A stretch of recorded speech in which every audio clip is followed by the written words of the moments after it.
उठा दो पर्दा, इसमें नहीं है मुर्दा। ये शब्द सुनने में तो महज आम शब्दों की तरह लगते हैं, पर ये अमृत से भरे वो शब्द हैं जिन्होंने भगत समाज अर्थात परमेश्वर की प्यारी आत्माओं को बहुत प्रभावित किया है। तो चलिए अब आपको रूबरू करवाते हैं इन शब्दों के पीछे के रहस्य से कि ये शब्द क्यों, कब और किस वजह से बोले गए होंगे। इससे पहले कि हम आगे बढ़े, ऐसे न्यूज की इस खास पेशकश में आपका स्वागत है। दोस्तों, सन 1398 विक्रमी संवत 1455 ज्येष्ठ मास सुदी पूर्णमासी को परमेश्वर कबीर जी इस धरती पर अवतरित हुए। जी हाँ, कबीर जी एक प्रसिद्ध कवि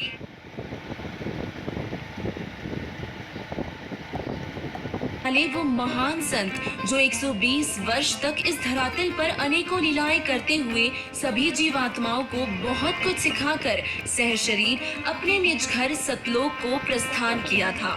आज का दिन 12 फरवरी इतिहास का वो अविस्मरणीय दिन है जिस दिन हिंदू तथा मुसलमान दोनों की आंखें नम थी। जिस विषय में गरीबदास जी महाराज जी ने कहा है, कीन्हा मगर पियाना सदगुरु, कीन्हा मगर पियाना हो, दोनों दीन चले संग जाके, हिंदू मुसलमाना हो।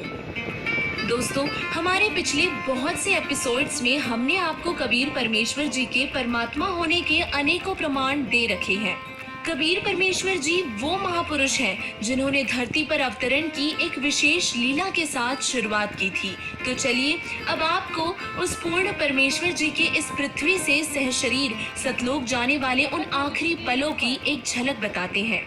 इस दिन परमेश्वर कबीर जी ने कुछ विशेष लीलाएं की, जैसे प्रभु कबीर जी का मगहर से सहशरीर सतलोक गमन तथा सूखी नदी में नीर बहाना। उसके बाद इस भ्रम को भी तोड़ने के लिए कि जो मगहर में मरता है वो गधा बनता है और जो काशी में मरने वाला स्वर्ग जाता है। बंदी छोड़ कहते थे कि सही विधि से भक्ति करने वाला प्राणी चाहे वो कहीं पर भी प्राण त्यागे, वो अपने सही स्थान पर ही जाएगा। उन अज्ञानियों का भ्रम निवारण करने के लिए कबीर परमेश्वर जी ने कहा कि मैं मगहर में मरूंगा और कहा कि सभी ज्योतिषी देख लेना कि मैं कहाँ जाऊंगा, नरक में जाऊंगा या स्वर्ग से भी ऊपर सतलोक में। कबीर साहिब जी ने काशी से मगहर के लिए प्रस्थान किया।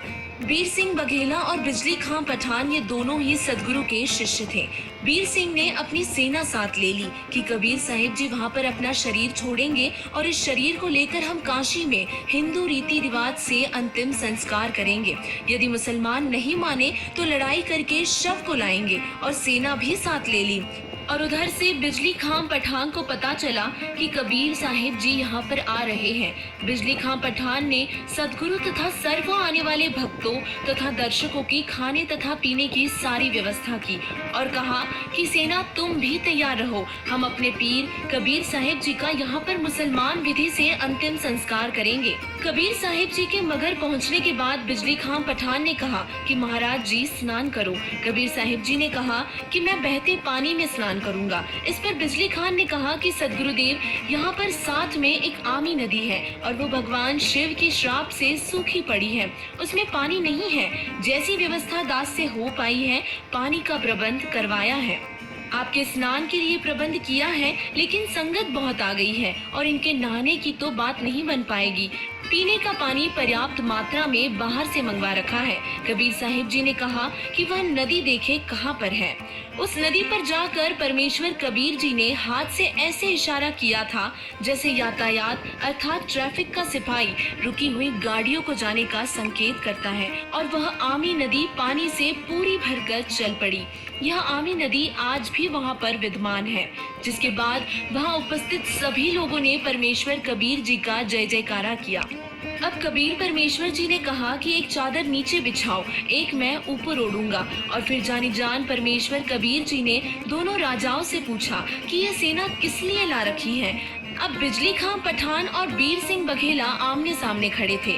उन्होंने तो मुंह लटका लिया और बोल नहीं पाए। तभी वहीं मौजूद दूसरे हिंदू और मुसलमान बोले कि जी हम आपका अंतिम संस्कार अपनी विधि से करेंगे। दूसरे कहते हैं कि हम अपनी विधि से करेंगे। चढ़ा ली बाहें और उठा लिए हथियार तथा कहने लगे कि आ जाओ। कबीर साहिब जी ने कहा कि नादानो, क्या मैंने यही शिक्षा दी थी 120 वर्ष तक? इस मिट्टी का तुम क्या करोगे? चाहे फूंक दो या गाड़ दो, इससे क्या मिलेगा? तुमने क्या शिक्षा ली मेरे से? सुन लो, यदि झगड़ा कर लिया तो मेरे से बुरा नहीं होगा। और वे ये जानते थे कि ये कबीर साहिब जी परम शक्ति युक्त हैं। यदि कुछ कह दिया तो बात बिगड़ जाएगी और इस कारण से शांत हो गए। पर मन में ये जरूर थी कि शरीर छोड़ने दो, हमने तो यही करना है। अब वे तो जानी जान थे। उस दिन गृह युद्ध शुरू हो जाता और बहुत नाश हो जाता यदि कबीर परमेश्वर जी अपनी कृपा न बख्शते। कबीर साहिब जी ने कहा कि मेरा अंतिम आदेश सुन लो और मानो। इसमें जो भी वस्तु मिले उसको आधा आधा काट लेना, परंतु लड़ना मत। इतना कहकर दयालु परमेश्वर ने एक चादर नीचे बिछाई और एक ऊपर ओढ़ ली और थोड़ी